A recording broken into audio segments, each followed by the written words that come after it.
me Sayyid Muhammad Hassan Azhar from mathemath.com. Let's start with question number 14 of exercise number 1.3. The statement of the question is 2 raised to power x plus 64 into 2 raised to power minus x minus 20 is equal to 0. इस question को solve करना है. इस equation में जो variable है हमारे पास x है, यानी x की वैल्यू जो है इसको फाइंड आउट करना है. अब अगर हम इस क्वेश्चन को देखें तो यहाँ पर हमारे लिए थोड़ी सी चीज जो कि डिफिकल्ट है वो 2 रेज़ टू पावर x है. अगर हम 2 रेज़ टू पावर x को किसी तरह से मैनेज कर लें तो ये क्वेश्चन हमारे लिए इजी हो जाएगा. In the very next step यहाँ पे 2 रेज़ टू पावर x है, यहाँ पे 2 raise to power minus x है. ये जैसे ही डिनोमिनेटर में जाएगा तो ये 2 raise to power plus x हो जाएगा, यानी 64 over 2 raise to power x minus 20 is equal to 0 आ जाएगा. अब ये जो 2 रेज़ टू पावर x है इसको हम पुट कर लेते हैं y के इक्वल. तो ये हमारे पास y plus 64 over y minus 20 is equal to 0 आ जाएगा. y plus 64 over y minus 20 is equal to 0 आ जाएगा. अब आप यहाँ पे इन दोनों का जो यहाँ पे आप एलसीएम ले लें. यह एलसीएम हमारे पास y आ गया, ये हमारे पास y square plus 64 minus 20y is equal to 0 आ जाएगा. एलसीएम किस तरह से लिया? अगर आपको इस स्टेप में आपको कोई प्रॉब्लम आप फेस कर रहे हैं या एलसीएम लेते हुए कोई प्रॉब्लम फेस कर रहे हैं तो आप हमारे जो एलसीएम के इम्पोर्टेंट टिप्स हैं, इम्पोर्टेंट टिप्स में एलसीएम लेने का तरीक़ेकार और इसकी कंप्लीट वीडियो जो है वो वहाँ मैंने अपलोड की हुई है और उसको आप जरा चेक कर लें, वो आपके लिए काफ़ी बेनिफिशियल होगी. अब यहाँ पे ये डिनोमिनेटर में हमारे पास y है जो कि डिवाइड हो रहा है, यानी इस पूरे इक्वेशन के ऊपर y डिवाइड हो रहा है. ये इक्वल साइन के दूसरी साइड पर जाएगा तो ये y इधर आके मल्टीप्लाई हो जाएगा, यानी 0 से y मल्टीप्लाई हुआ दैट इज इक्वल टू 0 आ गया. सो अब हमारे पास इक्वेशन, इसको हमने रीअरेंज किया in form of descending order. ये हमारे पास y स्क्वायर माइनस 20y प्लस 64 इज इक्वल टू 0 आ जाएगा. अब यहाँ पे बेसिकली इसको थ्रू फैक्टराइजेशन हम सॉल्व करने की कोशिश करते हैं. फैक्टराइजेशन में ये यहाँ 64 है, 64 जब 1 से मल्टीप्लाई हुआ तो ये हमारे पास 64 आ गया. अब बेसिकली 20 को स्प्लिट अप करना है. 20 को स्प्लिट अप करने के लिए यहाँ पे इसके हम पेयर बनाते हैं. 1 इंटू 64, 2 इंटू 32, 4 इंटू 16. अब ये हमारे पास 3 पेयर बने, और भी पेयर 8 इंटू 8 का पेयर भी बन सकता है. तो इन सब का आंसर 64 ही आ रहा है. इसमें से हम वो पेयर सिलेक्ट करेंगे जिसको ऐड या सब्ट्रैक्ट करें तो हमारे पास 20 आ जाए.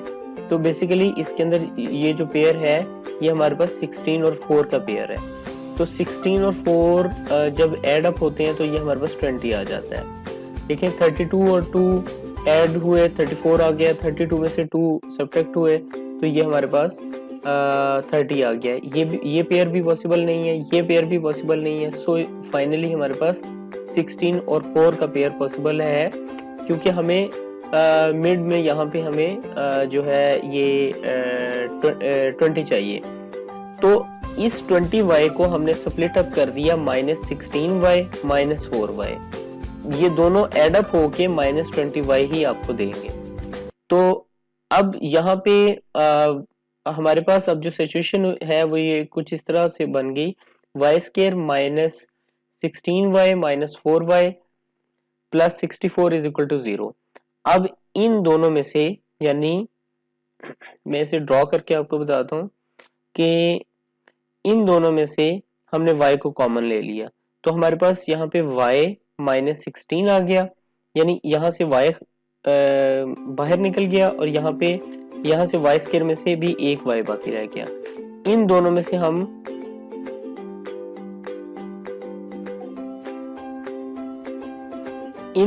हम जो है ये माइनस 4 को कॉमन ले लेते हैं.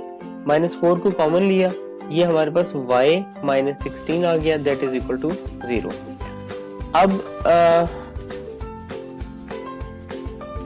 अब अगर आप यहाँ पे देखें तो आपको ये अंदाजा हो रहा होगा कि यहाँ पे इन दोनों में y माइनस 16 इधर भी है और y माइनस 16 आपके पास यहाँ भी है. इन दोनों में से y माइनस 16 को कॉमन लिया, सो हमारे पास यहाँ पे y माइनस 4 रह गया और y minus 16 is equal to 0 आ गया। अब ये दोनों क्योंकि 0 के इक्वल है, सो दोनों को हम टर्न बाय टर्न 0 के इक्वल रख लेते हैं। ये हमारे पास y minus 4 is equal to 0 आ गया, y इज इक्वल टू 4 आ जाएगा।